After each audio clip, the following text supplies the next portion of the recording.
Hamıya salam, bugünkü araşdırmamıza xoş gəlmisiniz. Bilirsiniz, bugün biz həqiqətən də qeyri-adi bir mənbəni incələyəcəyik. Söhbət elə bir mətndən gedir ki, o tamamilə suallardan ibarətdir. Özü də necə suallar? Yəqin ki, həyatınızda ən azı bir dəfə özünüzə verdiyiniz, amma bəlkə də dəqiq cavabını tapa bilmədiyiniz o dərin metafizik suallar. Yəni, bu sənəd bizi sadəcə pasiv bir oxucu olmaqdan çıxarır, sözün əsl mənasında kainatın sirlərini axtaran bir kəşfiyyatçıya çevirir. Hazırsınızsa bu maraqlı fəlsəfi səyahətə birlikdə başlayaq. Yaxşı, gəlin məsələnin dərinliyinə daxil olaq. Bugünkü təhlilimizin əsasını orijinal Azərbaycan dilində yazılmış Düşüncələr sənədi təşkil edir. Bu sənəd düz 21 fəlsəfi və ezoterik sualı özündə cəmləşdirir. İstəyirəm ki, ilk növbədə bu mənbəyə köklənək, çünki bugün ətrafında dolaşacağımız bütün o dərin sirlər, bütün sorğulamalar məhz bu sətirlərdən qopub gəlir. Bu qədər mürəkkəb mətni rahat həzm etmək üçün gəlin onu 4 məntiqi hissəyə bölək. Deməli, əvvəlcə düşüncənin mexanikasına baxacağıq. Sonra paktlıq və ezoterik təlimlərə keçəcəyik. Daha sonra yer həyatının sirlərinə toxunub, yekunda isə kainat və gələcək barədə danışacağıq. Beləliklə, birinci bölməmiz düşüncə mexanikası, yəni zehnimizin o pərdə arxası iş prosesi. Bilirsiniz, sənətdə ən çox diqqət çəkən məqamlardan biri budur. Mənbə bizi çox sadə, amma bir o qədər də müəmmalı bir suala üz-üzə qoyur. Sözlə düşüncənin bağlılığını mənə aç. Yəni, mətn bizdən soruşur ki, dilimizdən çıxan o səslər, sözlərlə, içimizdə, beynimizin ən dərin künclərində gizlənən o görünməz düşüncələr arasında necə bir körpü var? Ağlımızdan keçənlər, sözə çevriləndə əslində nə baş verir? Hər gün, bəlkə də hər saniyə istifadə etdiyimiz bir mexanizmdir. Amma gəlin etiraf edək, heç üzərində dərindən düşünmürük. Mənbə dayanmır, prosesi biraz daha gəlizləşdirir və soruşur. Bəs düşüncə və yaddaş bağlılığı nədir, necədir? Bəli, bu sualın ağırlığını hiss etmək üçün gəlin bir anlıq dayanaq. Doğrudan da hansı birinci gəlir? Yaddaşımız bizim bugün nə düşünəcəyimizi diktə edir, yoxsa bugünkü düşüncələrimiz gələcək yaddaşımızı formalaşdırır? İnanın mənə, bu insan şuurunun bəlkə də ən böyük tapmacalarından biridir. Və sənət, daxili idrakımızla bağlı, sürətli, arda-arda suallar yağdırmağa başlayır. Bir növ beyin fırtınası yaradır.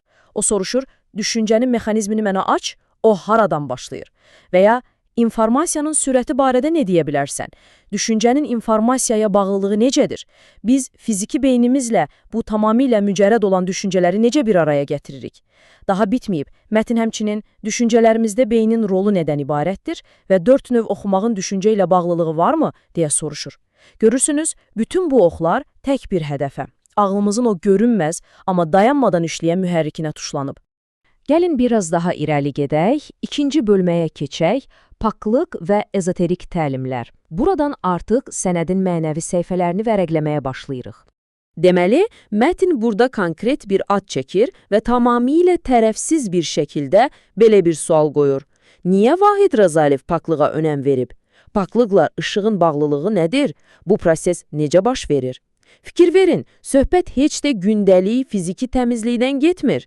Sənəd ruhi və mənəvi paklıqla işıq arasında elə birbaşa əlaqə axtarır ki, bu mexanizmin necə, hansı yollarla baş verdiyini bizdən soruşur.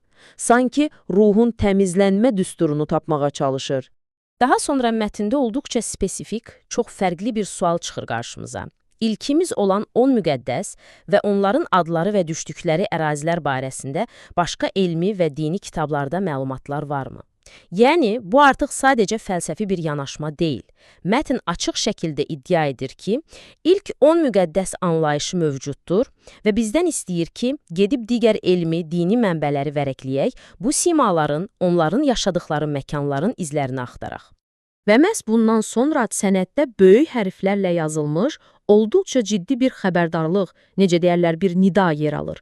Niyə düşüncələrimizlə ehtiyatlı olmalıyıq? Niyə Vahid Rzayev belə deyib? Açıq danışaq, belə qəti bir ifadə insanı doğrudan da dayanıb düşünməyə vadar edir.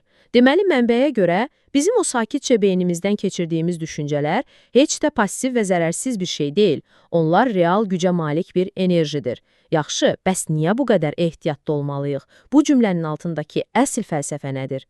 Bu, izləyici olaraq bizim kəşf etməli olduğumuz növbəti sirdir. Buradan isə 3-cü bölməmizə, yer həyatının sirlərinə keçid edirik. İndi artıq daxili dünyamızdan çıxıb, içində yaşadığımız fiziki reallığa baxırıq. Sənət çox birbaşa, qısa, amma olduqca kəskin bir sual ünvanlayır. Reinkarnasiya varmı? Ardınca isə bu konsepti bizim yerdəki varlığımızla əlaqələndirir. Bu yer həyatına gəlib getməyimizin mənası nədir? Niyə gəlib qaydırıq? Gəlib getmək. Bu geri dönüş dövriyyəsi əslində nəyə xidmət edir? Bu suallar bəşəriyyətin ən qədim varoluşsal sorğulamalarıdır.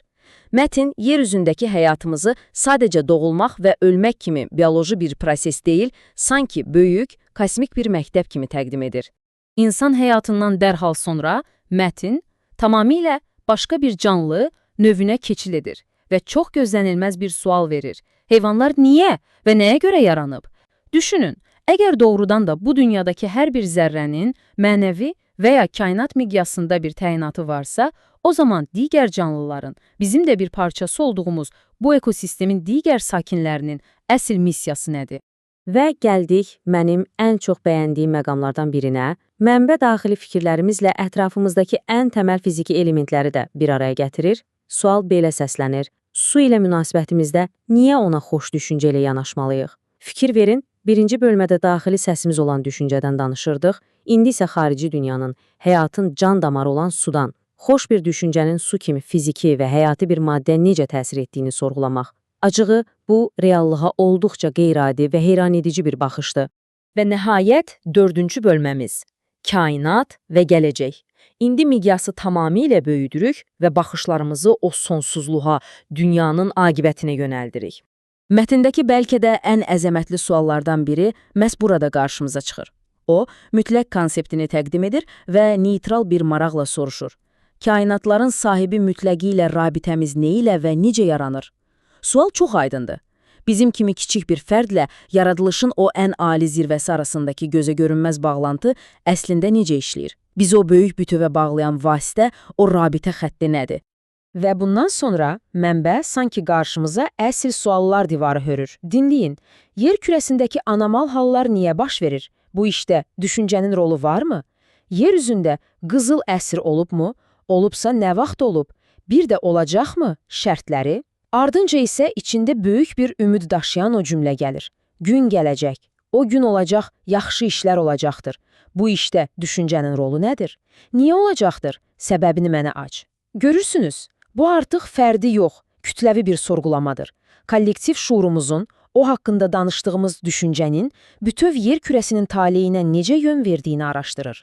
Və araşdırmamızın tam sonuna gəlib çatarkən, məndə bütün bu səmavi, dərin fəlsəfiqatlardan qayıdır və bizi o reallıqla tam üzbəüz qoyur. Sənədin sonuncu sualı bəlkə də ən ağır olanıdır. Yer üzünün halı niyə belədir? Pisdir. Bütün o kainat, paklıq, düşüncənin sirli mexanizmi və reinkarnasiya müzakirələrindən sonra mətn bizi göylərdən yerə çırpır. Bütün bu 21 sualın soruşulmasının bəlkə də tək səbəbi elə budur. Doğrudan da əgər bizim bu qədər dərin mənəviyyatımız, dünyanı dəyişdirə biləcək düşüncə potensialımız varsa, onda niyə yer üzünün halı belədir? Və əgər belədirsə, biz bunu niyə dəyişmirik? Bu sualı və bütün bu sirləri dərindən həzm etməyi sizin öz ixtiyarınıza buraxıram. Növbəti araşdırmalarda görüşənədək mütləq düşünməyə davam edin.